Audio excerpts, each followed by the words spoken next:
Welcome everybody to Indivisible Text Ledge Live. It is Saturday. Happy Saturday, February 27th. We're almost at the very end of February, and we're excited to be with you. Joining today is our Twitter Commander-in-Chief with Indivisible Text Ledge, Jason Sugg. Jason, how are you doing? I'm good, Alex. Recovering from last week's adventure. How about you? Oh man, the same. I think I think we talked a little bit before. We're both very grateful. We're both very lucky that we're able to, stay safe. We definitely didn't have electricity for several days, water for almost a week. And I think there's just a level of exhaustion going through this last week of all the rage from this Absolutely. preventable crisis. And then just trying to catch up on all the things that we need to catch up on, Right. both in our maybe work professional space, but also within home life. We upended our home and moved furniture and all this kind of stuff around as we went through the Texas freeze. And so we're trying to get everything back to normal. Yeah, I think that's got to be everybody right now. So in response to that, the 87th Legislature had a joint special hearing this week, which took up a lot of the attention and time. And as we dive into the Twitter news, the Texas freeze is also going to dominate a lot of this. And so if you're watching us, join your add your comments on Facebook or YouTube. We're in both those places. Join the conversation with us. But we're going to get ready to highlight some key stories over this last week so that you can stay in the loop of what's happening. Right. And it's really amazing how, like everything else that was going on in Lege, this thing came along and it's all been displaced. And now the focus is not quite entirely, but almost entirely on this, which is good because it's really highlighting some of the shortcomings that we've seen in the system. I'm gonna. As Alex said, the big news this week were the hearings in the both Texas Senate and Texas House on the Texas energy system, which we're all getting a crash course in and acronym soup out there. But so we're just going to highlight some of the big stories that came out of that. That really, I think, were illustrating important aspects of what's been going on. I think part of the big story is just how out to lunch the state leadership was on being prepared for this. And one of the really shocking things that came out of these hearings was the Vistra Energy CEO says that they contacted the governor's office and letting them know that this storm was coming, that they weren't prepared. They didn't think the grid was prepared. And there really wasn't any response. And this is going along with some other stories we're seeing too about, there was a news station in Austin, KXEN News, that contacted the ERCOT board February 9th, I think, wanting to interview them about some customer concerns about blackouts and wanting to know what they had done since the last time, and there was no response there. And this is interesting. Vistra Energy coming forward with this information because this is important for Texans to know. There's two aspects to this. There's the crisis itself, which we're learning was definitely preventable. Based on all the information they've had over the last decade, which we'll be diving into, to be able to be prepared for an event like this. But also before this specific event, like you said, there was concerns being shared with our governor. And then the CEO also shared that they contacted Senator Hancock as well. And one of the things we're hearing from people from this hearing is that right? That sounds right. One thing that has been stated is the lack of communication. Yep. And my definite concern, I think the concern of a lot of Texans, is that, fixing communication of a crisis doesn't avoid a crisis. Right. But it is important to highlight that there was insufficient communication to Texans Yeah. in so many ways once the crisis hit. But to the CEO of Vistra Energy's point, starting February 10th and February 11th, there could have been much more communication Yep. for people to be prepared for this. Yep. Yep. And I mean, really with tragic results, right? I mean, we're not highlighting that so much here because our focus is really on the Texas Ledge, but Twitter has been inundated with stories of people's experience from last week. And there's some really horrific things that have happened out of this. So, it would be easy to get lost in all this talk of regulatory whatever and lose the human factor to it. But these are real people who were like really out there suffering because of this. I thought this was striking. This is from Representative Gina Hinojosa, who's an Austin area representative and was really on fire throughout these hearings on Twitter. And of course, the Texas PUC is the Public Utilities Commission, which actually has oversight of ERCOT, which everybody's been hearing about. We've been hearing less about PUC. But this was striking, right? That the Texas Public Utilities Commission has never taken an enforcement action against a power company for not following their winterization preparedness plans, like not once. It really illustrates how in bed the government regulatory agencies have been with the power companies in Texas since deregulation happened, right? And how essential it is that we have some separation between those so that there's some oversight to protect us, which is what really failed here. Yeah, this is great information from Representative Hinojosa, like you said, because the lack of enforcement is essentially saying that they're going to let energy companies do whatever they want. Yep. And Texas is here to let energy companies do whatever they want, however they want to do it, to make as much profit as they want. Because if accountability was really the purpose of this organization, I love her last line, we hold third graders to higher accountability standards. And a lot of education advocates were actually sharing a lot of different graphics and memes over this last week, that if we had as much accountability for the for the energy grid in Texas as we do for students, the lights would be on. Uh-huh. And that's the truth, is that the accountability, the winterization preparedness plan, all of that is designed so we can avoid something like this. And when people just dismiss it and have no need to actually enforce it or to follow through with it, then what does this matter? What does the Public Utility Commission in Texas actually matter for us Texans? Now, we know they matter for businesses and corporations, but they don't matter for us. And that's what's disheartening through all of this. Yep. And then we can, force third graders to all take this statewide accountability STAR test, but we can't have the handful of energy companies out there be inspected regularly for their preparedness. It's crazy. The Public Utility Commission is chaired by Jennifer Walker, who is an Abbott appointee. And this was a striking thing that during the hearing, she said she had no recommendations for how to fix problems with the electricity grid.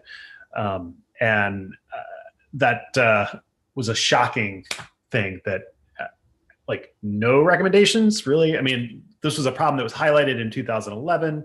Surely our statewide regulatory commissions should have been coming up with plans, inspection regimes, whatever that could have prevented this. But there's clearly no leadership there, and we really need to see Abbott take some control of the situation and demand that the people who work for him do their jobs, or we demand that we get some new leadership in this state that will do that. Yeah, absolutely. This is the focus that we really need people's help in highlighting throughout Texas, is that shocking. I agree. It's insulting for for Walker to say there's no recommendations to fix this problem. And while Abbott and a lot of Texas leaders that failed us focused all of their rage and fury on ERCOT, which ERCOT had a role in this and definitely did not do their part.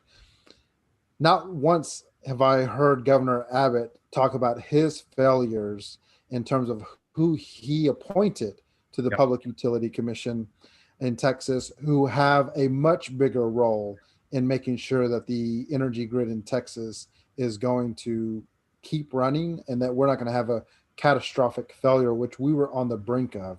Yep. And the big takeaway we really need Texans to have from this is that Greg Abbott should no longer be governor in Texas. Because his failure across the board, not only with this Texas Freeze event, with the pandemic, with everything that he's been doing in Texas, has shown that he is unfit to protect and keep Texans safe. So many Texans have died now under his lack of leadership or because of the decisions he's making to appoint people who are completely inept at the job they're supposed to have. What is the point of this governor being in Texas when he doesn't even want to do his job? And so it is time for us to have new leadership in Texas.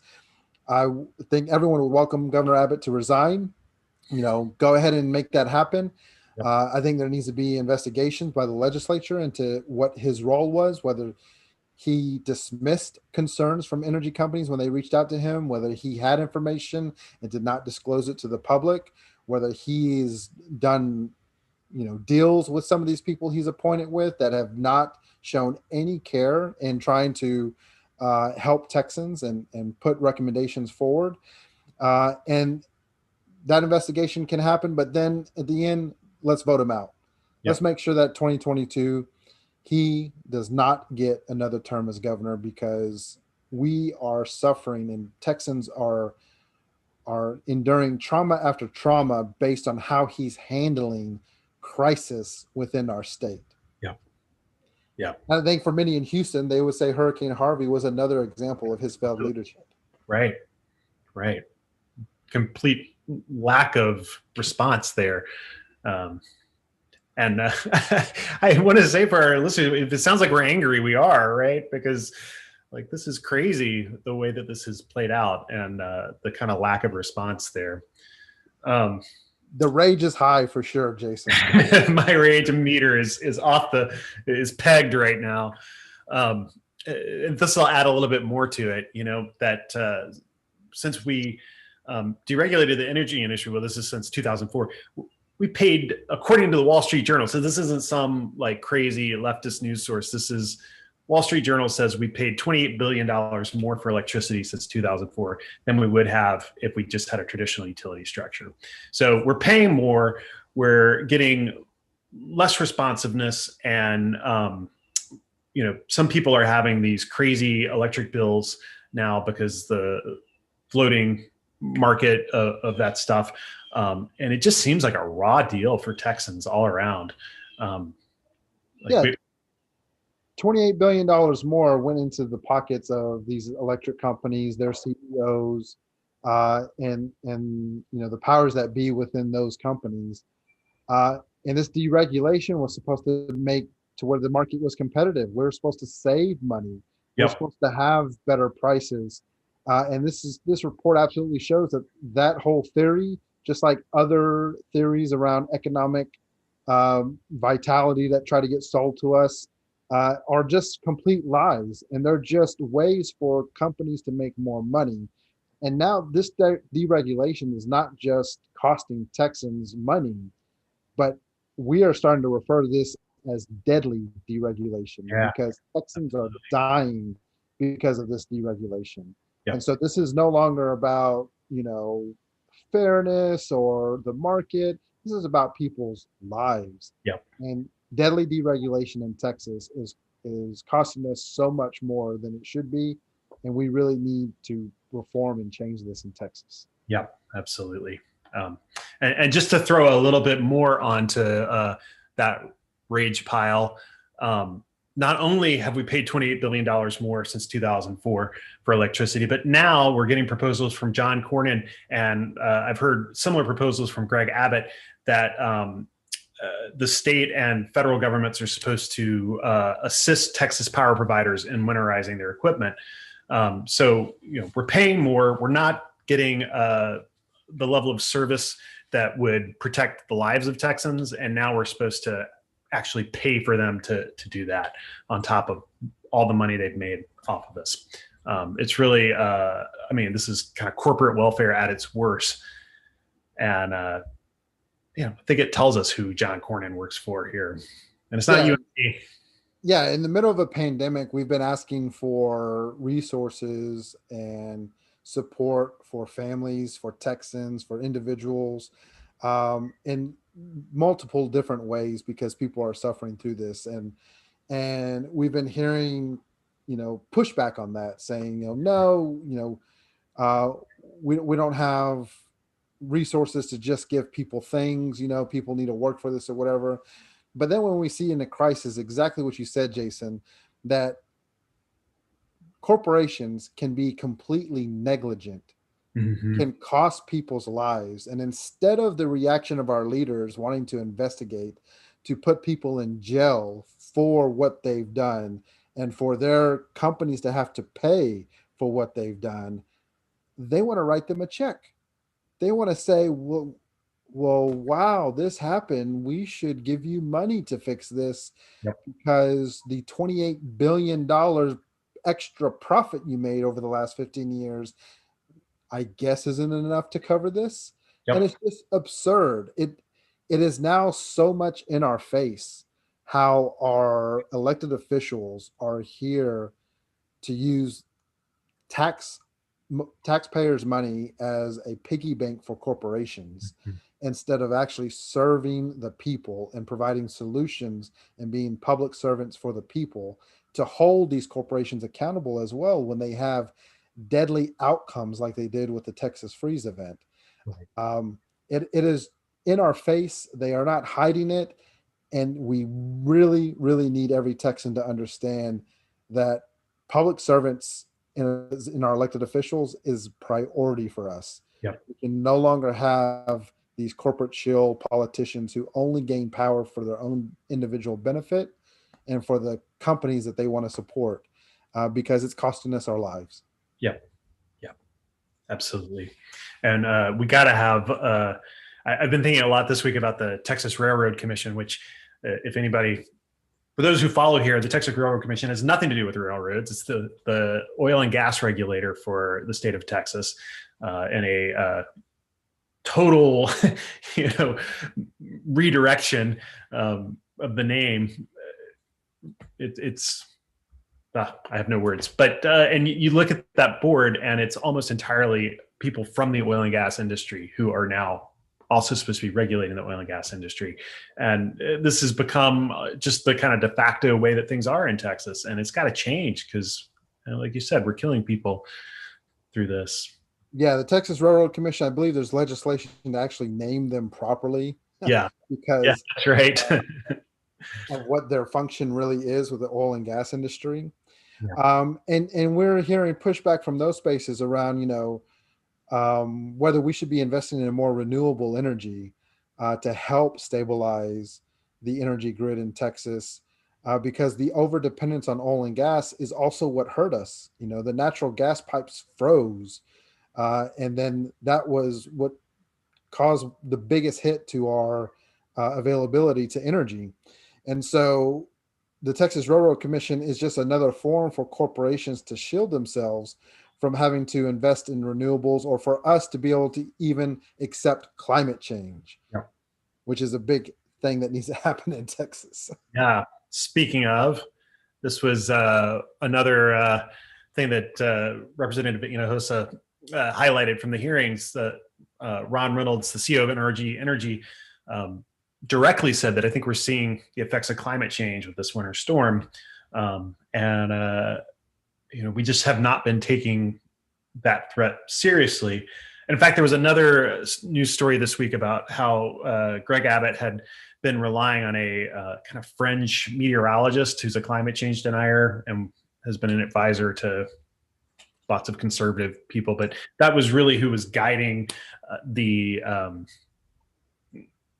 response to this and the attitude towards it.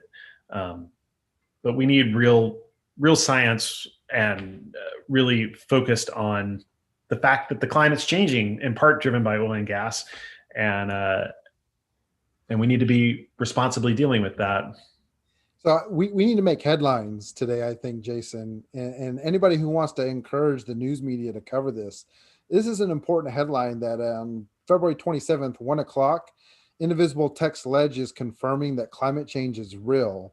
And Representative Hinojosa at 1:41 on February 25th received confirmation from the CEO of energy company that climate change is real. So if there's been any concern, let's put that in big bold letters on the website, on every newspaper, so Texans no longer have to wonder. We've gotten proof from the people who work within this space that climate change is real. So let's move past this argument and let's start making solutions happen. Absolutely. Shout it from the rooftops. Exactly. And in fact, this week, Representative James Talarico, who's a wonderful, the youngest state legislator, filed a Texas climate action bill that would start to address some of the ways that we're contributing to climate change in the state. And I think this is great. I'm sure it will get limited traction, but at least he is raising the point and, making an issue of it. Yeah. House Bill 2206, or as referred to in this article as the Texas Climate Action Act, is to create a climate action plan to help the state become safer, cleaner, and greener. And, like you said, we're all huge fans of Representative Talarico because he continues to show that his motivation in his actions are around serving Texans. He is trying to find solutions to serve Texans so that we have a safer and more viable state in the present as well as moving forward. And this is the type of legislation that we should see from legislators throughout Texas Lege. There's a problem we have. We need legislation that will help solve it. Yeah. And so Representative Talarico's bill here is something that, like you said, unfortunately may not get all the way through the process to pass, but we need to support it because whatever movement it can make, that means we can elect the representatives in 2022 that are going to help it get over the finish line. Yep. And so we no longer are having to debate or question whether Texas is going to invest in a safer, cleaner, greener energy grid. Once this legislation passes, we can actually make that a reality. Yep. We have the power. And along those lines, we have a couple of call to actions in this today. This is the first one. We're encouraging everybody to let the Texas Legislature know about your free stories. And if you go to Twitter or our webpage, there are links to where you can submit written testimony online to the legislature about what your experience was last week. And I think they really need to be hearing from as many people as possible on this. And it's an easy thing to do here so that they do start to take action on these other things. Absolutely. And this is so important. Every Texan that's out there, we need you to start taking action and adding your story to the Texas Legislature. They extended the deadline to where it's noon, March 1st. And so you have a couple of days. This weekend would be a great time to get this done. Add your story to the public record. If you post it on Facebook or on Twitter, get the link to that post where you described the things you're having to endure and put it in your comments for the Texas House. So they also have that as a reference. Make sure that they have all the information that you can provide them and every Texan providing them this information so that the public record is overwhelmingly showing the need for action to take place and solutions to happen for Texans when it comes to our energy grid and our response to this type of climate change. Yeah, absolutely. Yes, and this story we all heard probably about Ted Cruz being heading to Cancun last week in the midst of this. But this was a pretty shared thing. There were quite a few Texas leaders who were more or less AWOL. I mean, we barely heard from Greg Abbott. When we did, he was blaming windmills for this. John Cornyn was nowhere to be seen. I think it turned out he had been stranded in Washington, but he wasn't out talking to people about this. And Ken Paxton had gone to Utah last week. And we just saw, just before this started, I saw an article this morning that was where some of his staffers were saying that this was not a planned trip like he's saying it was, that he had actually been supposed to be in Austin for a court hearing on February 18th that got canceled at the last minute.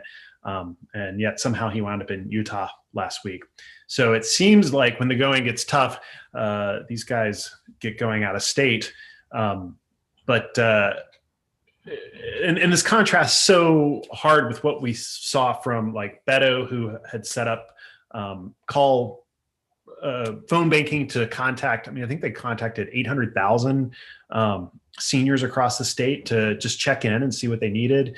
Or Representative Alexandria Ocasio-Cortez from New York, who raised $5 million for relief in Texas. And we're seeing more leadership from people who aren't elected leaders of the state than we are from the people who actually hold these roles. And it's really outrageous. Yeah, and this is where we have been adding our support for the hashtag Texas Leaders Failed, because this is exactly what failure looks like. Mm-hmm. Your state is in a crisis, and you have a position of power to help support the people in your state, and instead you run out to go to leave your state. You not only leave your state to go to another state in your country, like Ken Paxton did by going to Utah, or you just leave the country, like what Ted Cruz attempted to do. Well, he actually did do, but then he came back. Right. And so we need Texans to understand, like, this is not about political party.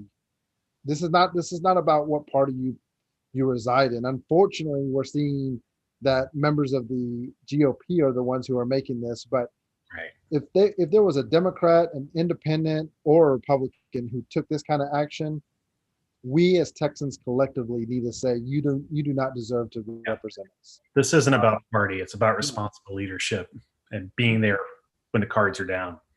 You've been elected. Fulfill your role.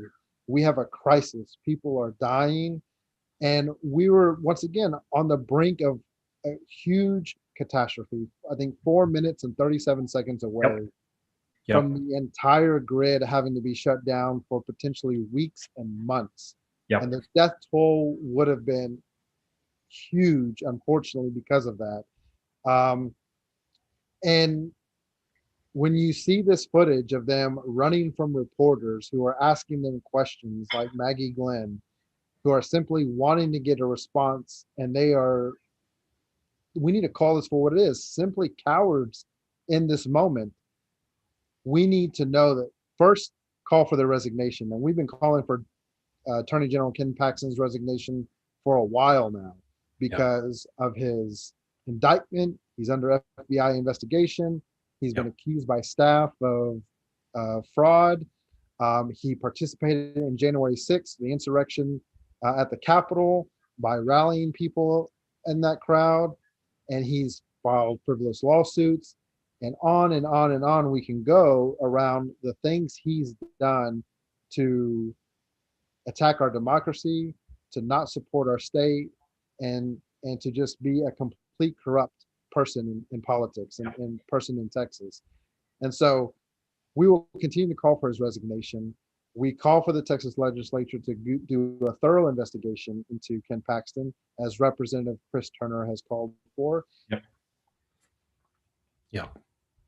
Yeah, it doesn't get every Texan out there. We're calling you to vote. Yep. Right. We're calling you to vote so that Attorney General Ken Paxton never has another seat of power within our state.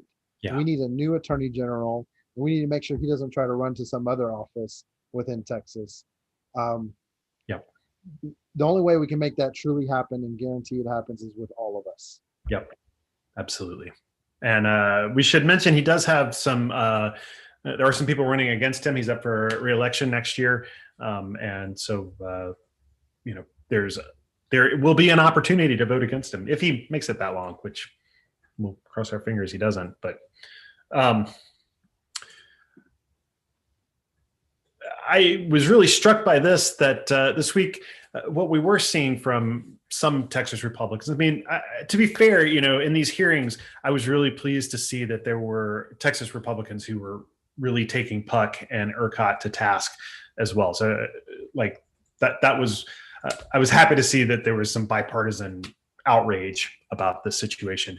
But some Texas Republicans took last week as an opportunity to file bills that had nothing to do with any of this, but did have to do with trying to put more restrictions on voting in place. And of course, Texas already has one of the lowest voting rates in the country, some of the most restrictive voting laws in the country. And so now we're getting more. And a lot of this was in response to Harris County, who had some great innovations in the last election around how to make voting as accessible as possible while still remaining secure. And now we're seeing these kind of chipping away bills that are just trying to make it harder for those kinds of things to be put into place. So like a silly bill to make it illegal to vote at night. Like, why should the state legislature be trying to do that? I mean, what about people who work during the day or work at night? This is it's just preposterous, and a little preposterous that they're wasting time on this when we have so many issues facing Texas. I mean, the energy grid, COVID, Medicaid situation. This is a key thing to know about our state legislature, is that we have 140 days. And within those 140 days, there are thousands of bills filed. Yep. And there's going to be attempts for our attention to be focused on maybe one or two things. The Texas freeze crisis is an example. Yeah. That the Texas freeze could take all of our attention. And we need to understand that this is exactly the tactic that bad legislators have used to try to get laws passed that will negatively impact us. And so our role here, and the role of a multitude of partners in Texas that are focused on the state legislature and making sure we get good legislation passed, is to make sure that we are keeping our eye in all of these different corners of the legislature, so that when they try to push bills, when everyone's attention is on one thing and they try to sneak something through another way, or when it's going through committee and the amendment process starts happening and they try to throw all the failed bills on as an amendment, we need to be vigilant. And this is why we need people to take action, because it's 140 days. There's a finite amount of legislators, but there are over 29 million Texans in our state. And we can choose, if we choose to, take their time and take their resources so that they respond to us and they focus on our priorities. But the only way we can start doing that is if we actually engage them, if we actually take action to contact them, if we actually respond to calls to action. And so our democracy huddle has been all over this legislation and a whole lot of other legislation, because there are some key leaders in our legislature, including Lieutenant Governor Dan Patrick, House Committee Elections Chair Briscoe Cain, and several others who are trying to coordinate efforts to restrict voting for 2022. Yep. And they have a multitude of bills, and they have a multitude of strategies to try to make that happen. And this is one of the latest ones. Yep. And so it is going to be important that everyone's paying attention so that we can stop this if they are trying to push it along in the process and get it passed. Because if it does get to Governor Abbott to sign, we unfortunately, as we've shared, have a leader in Texas and as governor who does not prioritize Texans, and he will sign that legislation. So it's up to us to stop it. And so seeing this is, like you said, Jason, is just the rage continues. Because they saw this as an opportunity to file this to hopefully so it wouldn't get attention. But we need to make sure every Texan knows about this. We cannot restrict voting in our state. And every time you reach out and contact them and say, no, it's a communication that you're watching, right? And that they can't just try and slip this stuff. We'll get better behavior if they know that we're watching them. And their staff having to respond to us, their staff, us using their staff's time, meaning that they can't use their staff to go run the errands that they want for the corporations or for whoever that they want to have them run, their errands for, do their work for. They get to do our work and do our bidding and communicate to the representative and to the senator that people are contacting them and this is what they're saying.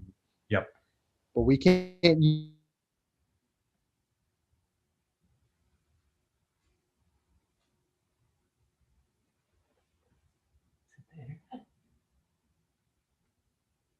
might be.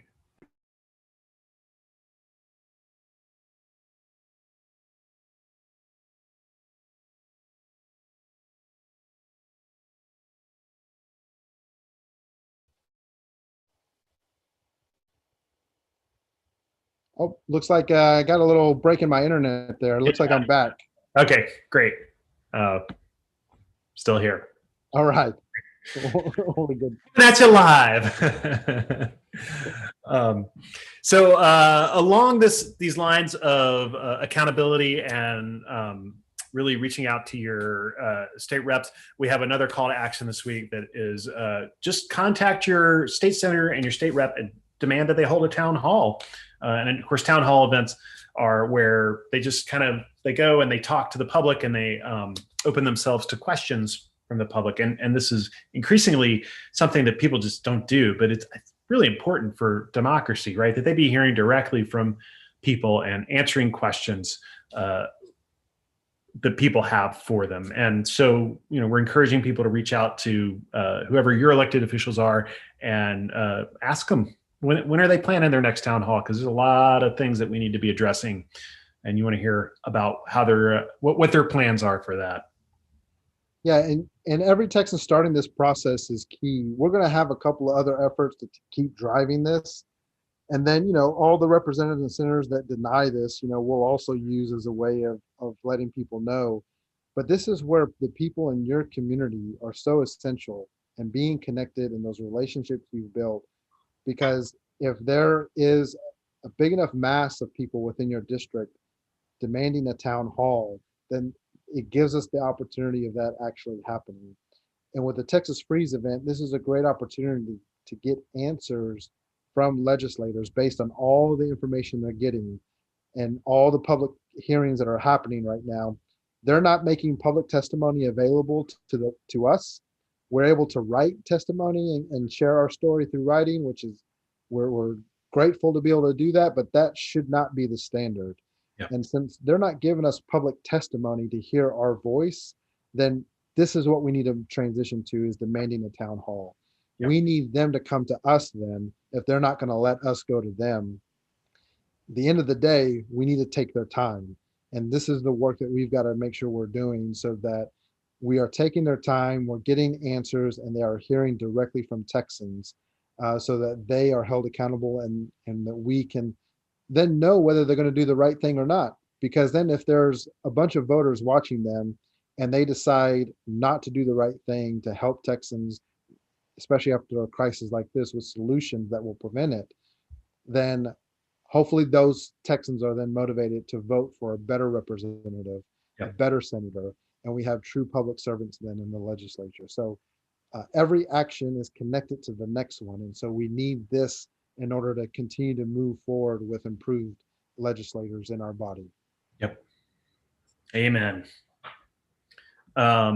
And finally, our last story, we wanted to just switch gears a little bit because there's this ongoing Medicaid issue that is floating in the background.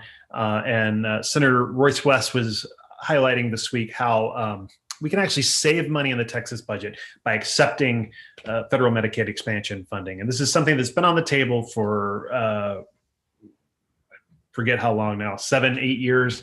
And Texas still hasn't taken it. And I mean, it's we're talking $1 billion over a couple of years and lost money by just not taking this funding that Texans are already paying for. Like we're already paying our taxes to get it. And now when we don't take this funding, it also drives up our healthcare costs here in the state. And if you go to this, from Cover Texas Now, which is a wonderful organization, they have a study just demonstrating how much Texas would be saving by taking the Medicaid money. Yeah, and this is such a key point. And I think this really, hopefully Texans can understand this, because we just saw with deregulation with the energy grid and with electricity that it actually cost us $28 billion more. So the lie that we're being told that deregulation will save us money has now been proven to be false. Yep. And so not only has it been proven to be false that it'll save us money, it's also costing us our lives. And if you take that same approach to healthcare, the lie is that Medicaid expansion will cost us money and we won't be able to afford it. But the actual truth, which is what Senator Royce West highlights here, is that Medicaid expansion will save us money because we're having to pay so much because so many people are uninsured in Texas. And not only is it costing us more tax dollars because so many people are uninsured in Texas, but it's also negatively impacting our economy, which the Texas Comptroller highlighted back in October with his fiscal notes. And so there's all of these negative things that are actually happening because we don't have Medicaid expansion. And this is the kind of lies that we're having to combat against, that Medicaid expansion will save us money. And I believe there's also been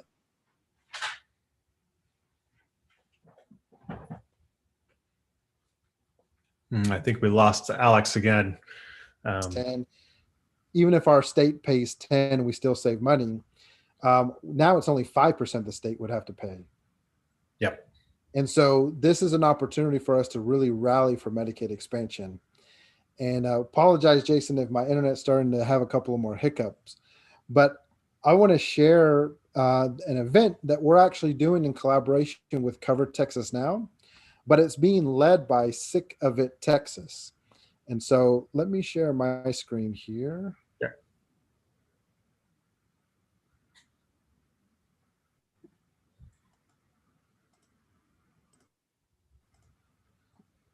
So we want everybody to go to our Facebook page and indicate you're going. And this is going to be a virtual attendance to the Medicaid Expansion for Texas Virtual Advocacy Day. So this is going to be a full day of advocacy. In a typical legislative session, we would see everyone, go to the Capitol. We would have a huge rally at the Capitol, and then everybody would start having meetings with legislators and doing different actions to advocate for Medicaid expansion. Well, we're going to be doing this virtually, and there's going to be a lot more details coming out. But we want to give a huge shout out to Sick of It Texas for helping lead this event. And we are helping co-host it with a whole host of amazing organizations: Children's Defense Fund Texas, NASW Texas, Young Invincibles, Mental Health America of Greater Dallas, Coalition of Texans with Disabilities, the Texas Organizing Project Education Fund, Texas Alliance for Retired Americans, Every Texans, Cover Texas Now, which is the tweet we shared, East Texas Human Needs Network, and Autism Society of Texas, and as well as Indivisible Texas Lege. More partners are going to be joining this effort, but next Friday, March 5th, take some time, get ready to allocate some time on your calendar to help advocate for Medicaid expansion, because our goal is to make sure we get as many Texans as possible to come together to demand that we have Medicaid expansion happen in Texas. Because as Senator Royce West shared, we actually save money by doing this. Yeah, this one's a no-brainer. And on top of saving money, Texans will save Texans' lives by doing this. Right. And we've seen through this pandemic, thousands, tens of thousands of Texans have died. We've seen through this Texas freeze, the horrific stories of Texans dying. Medicaid expansion will save lives, and we need to take this action as soon as possible. Yep. Yeah, there's no downside to this one. Not at all. Yeah. Well, quite a series of news stories and actions that are happening in the Lege. And it's only going to pick up from here, right, Jason? That's right. Yeah, March is their tipping point, right? It accelerates from here until the end of session and kind of at the end of May. So hold on to your hats, everybody. We're about to go for a ride. Yeah. What's going to happen is these thousands of bills have been filed, and I believe they have till March 2nd to finish filing bills, and then the door's closed. There's not going to be any new bills filed. And now the multitude of committees are going to start moving legislation. So the Senate has its committees for all of its 30 plus members, and then the House has its committees with its 150 members. And so there's now going to be all of these different committee hearings and committee meetings that are going to happen where legislation is going to be moving forward through the process. And so it's really going to be where we're going to be trying to keep an eye on as much as we can with the issues we're prioritizing, so that we can advocate for good legislation and we can try to stop bad legislation. And so buckle up. It's about to get busy. Yeah, that's right. Yeehaw. Yeah, we'll need to bring that cowboy hat back, Jason. I know. I'm saving it for when the Bronco really starts bucking here. Well, thanks everybody for joining us. If you have questions, add it to the comments, whether you watched on Facebook or YouTube.